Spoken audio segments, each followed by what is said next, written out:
Picture this. You're hiking, enjoying the serene beauty of nature, when suddenly you come face to face with a massive grizzly bear. Your heart pounds, your mind races. What do you do? Most people think they know, but the reality of an animal attack is far more terrifying and unpredictable than you can ever imagine. Today, we be diving into the harrowing true stories of people who stared death in the face and lived to tell the tale. These aren't just stories of survival. They're masterclasses in instinct, courage, and the sheer will to live. From the depths of the ocean with a great white shark to the dense jungles patrolled by tigers, we'll uncover the split-second decisions that made the difference between life and death. You're going to learn what actually works when you're on the menu. Let's start with one of the most feared predators on the planet, the great white shark. Imagine being Todd Endress, a surfer catching waves off the coast of California. It was a perfect day until it wasn't. A 15-foot great white shark struck from below, its immense power launching him into the air. The first bite tore into his torso, peeling back the skin like a banana peel, as he later described it. The shark wasn't done.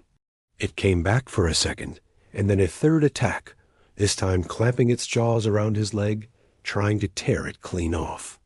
In that moment of pure terror, something shifted in Todd's mind. He wasn't going to be a victim. He remembered a documentary he'd seen about sharks' sensitive areas. With his free hand, he started punching the shark's snout and gouging at its eye. It was a desperate, primal act. The shark, likely shocked by the resistance, momentarily loosened its grip. It was the only chance he'd get. Despite his catastrophic injuries and the water turning red around him, Todd managed to get back on his board. A pod of dolphins, in a moment that seems almost mythical, surrounded him, creating a protective barrier as his friend helped him paddle back to shore. He lost half his blood volume, but miraculously survived, thanks to quick thinking and a refusal to give up. His story teaches us a critical lesson. When attacked by a shark, fight back. Target the eyes and gills. Don't play dead. Make yourself as big and aggressive as possible. Now, let's move from the ocean to the mountains of Montana, the territory of the grizzly bear. For Wes Perkins, a routine hunting trip turned into a fight for his life. He surprised a grizzly at close range, and the bear, defending its territory, charged. Before Wes could even raise his rifle, the 800-pound animal was on him. The attack was brutally efficient. The bear bit his face, his head, his arms, and his legs. It tore off his jaw and left him for dead. But Wes wasn't dead. Lying in a pool of his own blood, unable to speak or even see clearly, he knew he had to move. His hunting partner found him and made a frantic call for help. Wes endured over 26 surgeries to reconstruct his face. His survival is a testament to incredible medical skill, but also to the crucial moments during the attack. So, what did he do, right? It's complicated. With grizzlies, the advice is often to play dead. If it's a defensive attack, like surprising a mother with cubs, showing you're not a threat can cause the bear to leave. However, if the attack becomes predatory, where the bear sees you as food, you must fight back with everything you have. The problem is, how do you know the difference in the heat of the moment? Wes's story is a stark reminder of the sheer power of these animals and the razor-thin line between different survival strategies. Let's journey to the African savanna, home to the king of the jungle. But it's not always the lion you need to worry about. For Carl Ackley, a renowned taxidermist and explorer in the early 20th century, it was a leopard. While hunting, he shot and wounded an 80-pound leopard. Believing it was dead, he approached, a fatal mistake. The leopard, very much alive, sprang at him. It seized his arm in its jaws, and Carl knew that if the leopard got him to the ground, its powerful hind claws would disembowel him. In a moment of pure adrenaline and astonishing strength, Ackley did the unthinkable. He shoved his arm further down the leopard's throat, blocking its airway. As the animal gagged and choked, he used his other arm to literally wrestle it to the ground. He then fell on top of the leopard with his full body weight, crushing it to death. He walked back to camp with his arm mangled, but his life intact. The lesson here is profound. When dealing with big cats, you must control the head and the claws. They are incredibly agile and powerful. Ackley's quick, albeit dangerous, thinking to use the animal's own anatomy against it was the key to his survival. Now, let's talk about something smaller, but just as deadly: snakes. Deep in the jungles of Burma, herpetologist Joe Slowinski was bitten by a juvenile many-banded crite, one of the most venomous snakes in the world. Initially, he dismissed the bite as minor, thinking the small snake couldn't have injected much venom. He was wrong. Within hours, the neurotoxin began to take hold. His speech slurred, his vision blurred, and paralysis started creeping through his body. His team was in a remote location, miles from any medical help.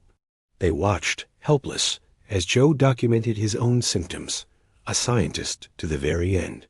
He instructed them on how to try and keep him alive, including attempts at mouth-to-mouth resuscitation as his respiratory system began to fail.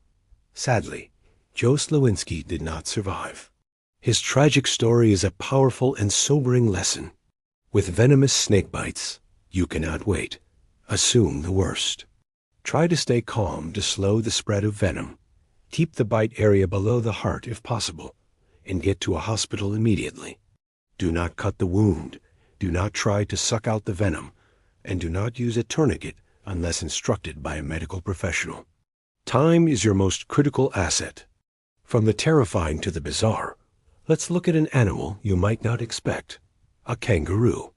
In 2011, an Australian man named Chris Rickard was walking his dog when a large kangaroo attacked. The roo grabbed his dog and held it underwater in a creek. Chris, a former boxer, ran to the rescue. The kangaroo turned on him, rearing up on its powerful hind legs. It began to kick and slash at him with its formidable claws, which are sharp enough to disembowel a person. Chris was knocked to the ground, taking blows to his face and chest. He knew he was in a real fight. Using his boxing skills, he managed to land a punch on the kangaroo's snout. Stunned, the animal retreated, allowing Chris and his dog to escape. This story highlights that even animals we might consider less threatening, like herbivores, can be incredibly dangerous when provoked or scared. They will use their natural defenses, and you have to be prepared to defend yourself unexpectedly. So, what are the common threads in these incredible survival stories? First, the will to live. Every survivor fought back with a primal intensity. They refused to give up, even when horribly injured. Second, knowledge. Whether it was knowing to punch a shark in the eye or understanding the danger of a venomous snake, information was power. And third, quick thinking. These survivors didn't have time to panic and freeze. They assessed the situation in a split second and acted decisively. These encounters are rare, but they happen. Being prepared isn't about being paranoid. It's about being smart. When you go into nature, you are entering their home. Respect the wildlife. Make noise when you hike in bear country. Never feed wild animals. Be aware of your surroundings, especially at dawn and dusk, when many predators are most active. Carry appropriate safety gear, whether it says bear spray in the mountains or a first aid kit with knowledge of how to use it. These stories are extreme, but the lessons they teach are universal. They remind us of the raw power of nature and the incredible resilience of the human spirit. They show us that even in our darkest, most terrifying moments, there is a fighter inside all of us. What do you think is the most important survival tip you've learned from these stories? Have you ever had a close encounter with a wild animal? Share your thoughts and stories in the comments below. I read every single one, and your experience could help someone else. If you found these stories as captivating and educational as I did, do me a huge favor and smash that like button. And if you want more deep dives into incredible true stories and survival tactics, make sure you subscribe to the channel and ring that notification bell so you never miss an upload. Thanks for watching, Stay safe out there, and I'll see you in the next video.